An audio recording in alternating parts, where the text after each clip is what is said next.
Catus, Maximus here, this time with a little video about the Stanley WorkMaster toggle switch ratchet. It's 3/8 version. These are actually made by National Tool Company, a company that Stanley bought out in the 80s. They had these in 1/4 inch through 1/2 inch, standard fixed handle as well as flex heads. Finally found one of these because I've been wanting to make a video about them. It was an interesting idea, but in practice, they don't work super well. This one needs some help because it kind of doesn't engage too well. Toggle switch. That's the big deal about this. You're ratcheting. You have tighten, which is the corrugated section, loosen, which is the smooth section. So it's pretty easy for you to feel which is which. The real problem with these, one is they do have to be kept pretty clean because of this toggle switch.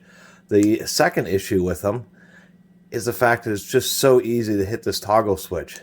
You're loosening something up, set it down on the ground, and you've just switched the direction of the ratchet. Maybe your hand's really choked up and it's ratcheting around. You easily accidentally bump the switch and now it's going the other direction. So really, it's a very easy ratchet to reverse, but when it really comes to ratchets, this one's just a bit too easy, unfortunately. So I always thought that was hilarious about the WorkMaster. Some people really love these because of that unique design, and that's absolutely fine. I mean, the anvil isn't particularly tight or anything on this. But for me, I remember my dad many years ago, when I was a real young kid, had bought a set of these, and I've always remembered this style of ratchet, so finally I was able to run into one.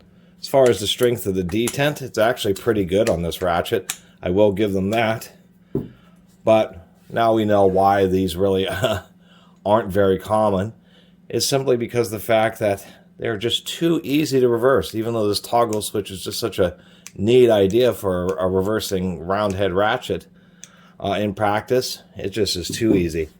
Anyway, this one's a little greased up, but we're going to take a quick look at the mechanism. Feels like a single pole. They just have modified this rocker switch to kind of reverse the same type, what we'll call an SK style mechanism.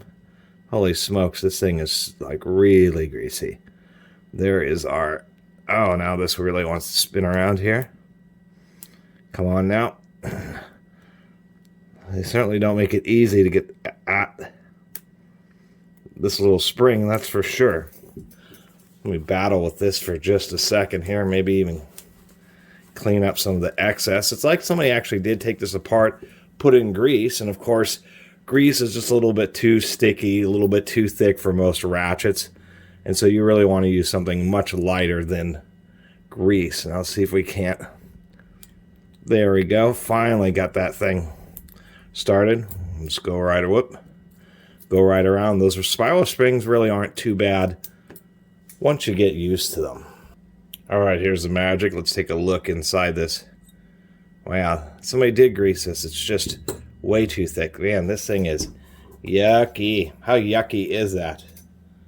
Actually, the grease hasn't even fully hardened. It's just so thick that it prevents that pawl from really wanting the rock to activate properly. So it's exactly the same as what we call the original SK design, where it just has a rocking pawl. The difference is a versions, which is pretty much all, not entirely all of them, of course, the New Britain designs, etc. But when you have this type of reverse lever, it has a pin that goes through the middle, and then there's a cross pin with a little spring-loaded plunger on it, which sits on the back of this. And so on a ratchet like this, when you're reversing it, it's just rocking the supporting pin from this side, pushing up to this side. So it'll push up on either one end or the other of the little pawl here. This one, instead, it just has a rocker switch, and it has a little flange. In that flange, they've drilled the little spring-loaded, the ratchet support, whatever they call it, the little spring-loaded piston. So when you press it this way, the pawl shifts from here over to this side, pushing up on the back of this part of the pawl, or you hit it this way, and it does just the opposite, as you can see right here, as we get a little bit more loosened up. So once again, kind of an interesting design. Nothing else is special about it. They are a little bit heavy, as you can see, because they have to have all this extra metal, and then they have this cross pin here, which is, surprisingly enough, that pin is blind. So these were never meant to be serviced, because that pin is pressed in there, and there is no hole on the other side, so you can't really get it out. This pin that's holding the ratchet pawl, since on this style ratchets, this pin gets put in, and then this knob sits over the top of it, keeping it in place. And this style, they didn't do that. They even through drill it. They just have a blind hole, and they just press fit that pin in, so you can never take apart this ratchet head. So that was a little bit disappointing as well. Not rebuildable or permanently assembled, and so that was always disappointing. So anyway, that's the deal with the Stanley WorkMaster style ratchets. They are just a rocking pawl ratchet with a okay sized pawl, but it's only a single pawl. This is a design that you could have used a double pawl, but just the fact that everything is press fit together and you can't take apart the head to really clean it was always a bit of a disappointment. These, even though they were made by National Hardware, they are apparently made in the United States. They just didn't put USA on them. They're really just not a very good ratchet. They're just a consumer grade ratchet. These things were sold in just basic kits with maybe 20 sockets or so like that at the hardware store. So some people have some fond memories. So I just wanted to make a quick little, relatively quick little video about them.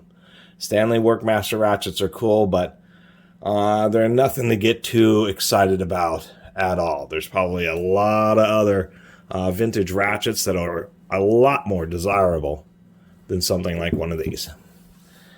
Anyway, I really appreciate everybody who's been watching and subscribing. And if you haven't subscribed, please do. Until next time, Catus Maximus out. Oh, before I forget, part of the other distinct disadvantage of these is because of that mechanism. Actually, compared to this Challenger, it's not too bad because this Challenger has a huge reverse lever. But on a lot of their other ratchets, this head ends up being excessively tall. All right, catch you next video.